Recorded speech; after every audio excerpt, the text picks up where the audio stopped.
Rightio, so I've got about 3 layers of colour on here. As you can see, most of the cracks are all filled up now. There's a few lines, but that's okay. We're going to pick it up now with the colour by spraying it on. So the leather feels nice and smooth, the colour's on nice and even, and it's really starting to take shape. So what I'm going to do now is turn the fan on, and the whole trick with putting the spray and the colour on is just put it on in light coats.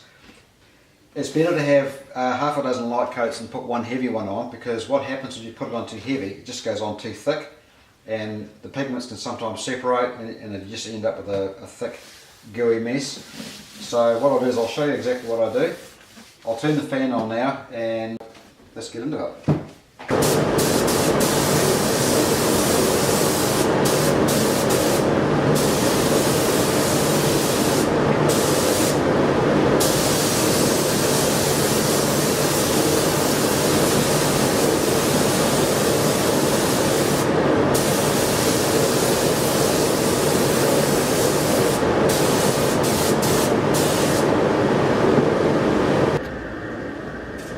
Rightio, as you can see, I put it on quite light, so it's actually quite hard to get a photograph of this.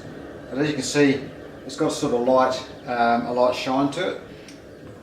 You don't want to put it on too light either, like too dry, otherwise you end up with a gritty finish.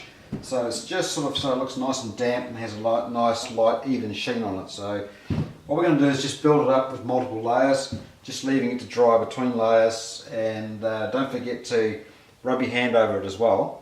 In between coats as they're dried, and just to make sure that there's no grit in there. And yeah, so what I'll do is I'll just cut away now and carry on with the rest of the seats, and we'll come back.